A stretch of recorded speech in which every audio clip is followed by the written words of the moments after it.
हर पल की खबर। आइए जानते हैं। ग्रीनसील मोबिलिटी कंपनी की ओर से गाजियाबाद इलेक्ट्रिक बस डिपो में सड़क सुरक्षा माह के अंतर्गत एक विशेष सड़क सुरक्षा कार्यक्रम का समापन समारोह 07 फरवरी 2026 को किया गया। ये कार्यक्रम Shri Girish Kulkarni VP, Shri Jitendra Singh GM, Shri Anuj general manager safety, Shri Vinod Singh AVP EHS एवं श्री आशीष यादव SPV हेड, अमित त्यागी परियोजना प्रमुख, श्री करतार सिंह के सानिध्य में सफलतापूर्वक संपन्न हुआ। यहाँ बसों का संचालन सुपर सर्विस पॉइंट द्वारा किया जा रहा है। लैल इसी के साथ कोच कैप्टन के बच्चों ने ड्राइंग प्रतियोगिता में भाग लेने वालों को भी पुरस्कार वितरण किया गया। इस प्रकार दीपक त्रिवेदी EHS ने सुरक्षा माह में सीखे हुए पहलुओं को हमेशा अपन लेने के लिए अनुरोध करते हुए राष्ट्रीय सड़क सुरक्षा कार्यक्रम का समापन समारोह किया गया। आगे की खबरें जानने के लिए बने रहे न्यासा न्यूज की संपादक दीपमाला के साथ।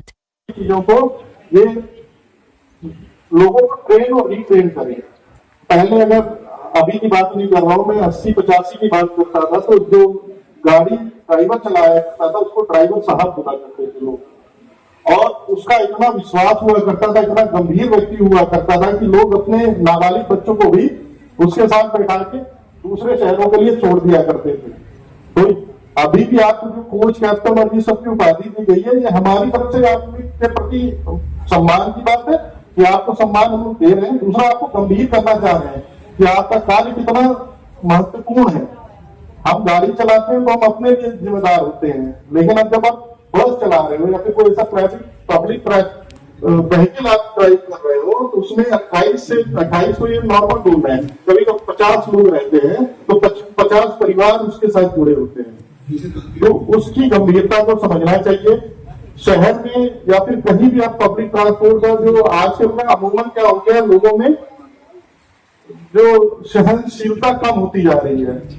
जो आदमी पब्लिक ट्रांसपोर्ट को भी एयर ट्रांसपोर्ट की तरह यूज करता है, वो अगर बगल में बैठेगा वो तुरंत बोलेगा भाई कितनी देर में पहुंचोगे।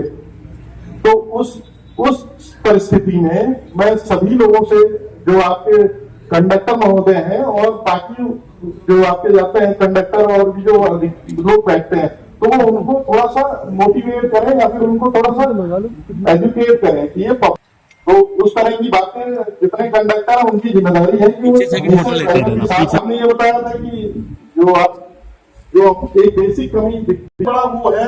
अब दिक्कत ये है कि यूपी की और अपने भारत की कि एक ही रोड है, इसमें 4 पहिया भी चलेगा, 2 पहिया भी चलेगा और आपका पैदल भी चलेगा, गाय भी चलेगी, भैंस भी चलेगा, कुत्ता भी चलेगा। तो आप हर किसी को नहीं देख सकते हैं। तो एक नॉर्मली अभी PWD भी इस पे काम कर रहा है कि एक जंक्शन इम्प्रूवमेंट करे, एक निर्धारित स्थान हो जहां पर गाड़ियां रुके, वहां से बोर्डिंग और डीबोर्डिंग चिन्हित स्थान होता है हर जंक्शन का, तो आप इसको चिन्हित कर ले, वहीं पे गाड़ी रुके, वहीं पे उतारे।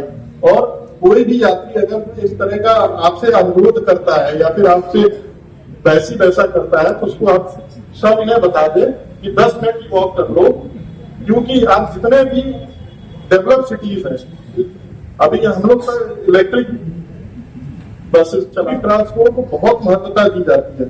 हमारे यहाँ तो अभी धीरे धीरे एक तो वो ट्रांसपोर्ट में जो कन्वीनियंस कॉस्ट होती है उसके चक्कर में, दूसरा आपकी जैसे मेट्रो का एक लोग उसको ठीक से इस्तेमाल करने में अभी शर्म महसूस करते थे। पब्लिक ट्रांसपोर्ट को जब तक जरूरी नहीं हो जाता तो यूज नहीं करते, जबकि जितने भी अच्छे शहर सिंगापुर या फिर इसको देख लीजिए तो वो उनके इसमें बहुत प्राइड फील करते हैं, गर्व की बात करते हैं कि हम शहर से एक पॉइंट से 2 पॉइंट में 40 मिनट में पब्लिक ट्रांसपोर्ट और पैदल चल सकते हैं, और सिटी में 45 मिनट में एक पॉइंट से दूसरे पॉइंट पे पैदल और पब्लिक ट्रांसपोर्ट यूज करते हुए कर सकते हैं। अभी बहुत सी चीजें हैं क्योंकि समय बहुत सीमित है, आप लोग सभी ने तो एकत्रित होते हैं, लेकिन आज हमें एक मौका लगा और हमने सभी से रिक्वेस्ट की और सभी ने इसको एक्सेप्ट किया और यहाँ पे आए। तो इसी के माध्यम से आज क्लोजिंग सेरेमनी रोड सेफ्टी का है यहाँ पे, तो क्लोजिंग सेरेमनी को मैं यहाँ पे समापन की घोषणा भी करेंगे हम लोग। लेकिन आप सभी से ये भी रिक्वेस्ट करेंगे, सभी कोच कैप्टन ड्राइवर्स या जो भी हम घरेलू गाड़ियां चलाते हैं, हमारा ये मंथ क्लोजिंग का मतलब ये नहीं है कि हमें सेफ्टी को ही क्लोज करना है। हमें यह प्रोग्राम हर रोज अपने ध्यान में रखते हुए, अपने नजर में रखते हुए हमें ये प्रोग्राम को आगे सुनिश्चित करके और एक्सीडेंट और इंसिडेंट होने वाली बाहरी दुर्घटनाओं को भी रोकना है। तो ये सभी संभव हो पाएगा जब आप इसको सभी को जो भी प्रोग्राम्स अवेयरनेस या आपकी जो भी कैपेबिलिटी है उसके अकॉर्डिंग हम इस रोड सेफ्टी को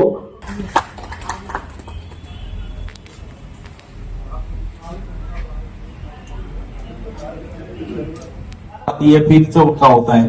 तो इसी तरह से आपको मेडिकल फिट रह के, आपको प्रेजेंस ऑफ माइंड रह के आपको बस चलाना है और आपको आपके बस में सवार यात्री और रास्ते में चलते हुए पर्सन्स उन सबको गंतव्य स्थान पे पहुंचाने में एक ड्राइवर से कोच कैप्टन की महत्वपूर्ण भूमिका रहती है। धन्यवाद।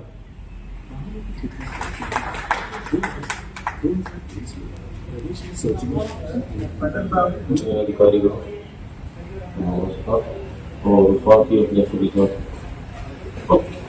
ड्राइवर बंधु, मैं वैसे तो 35 वर्ष से 4 व्हीलर जानता हूँ चलाना, और जब 35 वर्ष से जानता हूँ तो थोड़ा बहुत तो जानकारी होगी।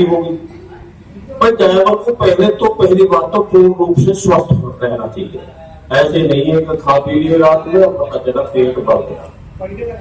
तो ड्राइवर का पहला काम तो यह है कि गाड़ी को स्टार्ट करने के बाद उसे स्टार्ट करके 3 मिनट बिल्कुल छोड़ दे। उस 3 मिनट में क्या काम करेगा?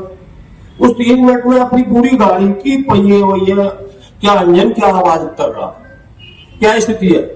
क्योंकि जितने भी एक्सीडेंट होते हैं, हर आदमी अभी आपसे पूछते हैं हम क्यों होते हैं भाई एक्सीडेंट, तो आप अलग अलग तरीके से बताओगे कि कुछ ने साहब ड्राइवर ने शराब पी ली या लपट गया, ऐसी ही बात तो बताओगे, या और कोई खास बात हो तो बताओ आप। अगर एक्सीडेंट क्यों होते हैं बताओ, कोई भी अच्छा जिसके दिमाग में आंसर आ रहा हो। भाई मेरी नजर से तो जो एक्सीडेंट होते हैं ये जो लापरवाहियां हैं पीने खाने और इस तरह की, ये तो है ही है। इसके अलावा जो सही सलामत ड्राइवर होते हैं वो क्या करते हैं कि आधे से ज्यादा मिस्त्री खुद होते हैं। अब वो गाड़ी स्टार्ट की और उस 3-4 मिनट में उन्होंने क्या किया, गाड़ी की आवाज और इस पहिए में कहीं कोई नट बोल्ट पूरी गाड़ी को चेक करेगा साफ समय। लेकिन सरकारी गाड़ियों में खासकर ड्राइवर लोग या जो भी सरकारी उसमें जो है लापरवाही करते रहते हैं। जैसे गाड़ी खड़ी कर दी रात में ऐसे ही लेकर चलती है। ये बड़े उसकी बात है, क्योंकि इसमें जैसे अपनी गाड़ी है ऐसे ही किसी को, ये आपकी रोजी है। अब इस रोजी के साथ में लापरवाही करोगे आपके कहीं ना कहीं नुकसान होगा। तो एक्सीडेंट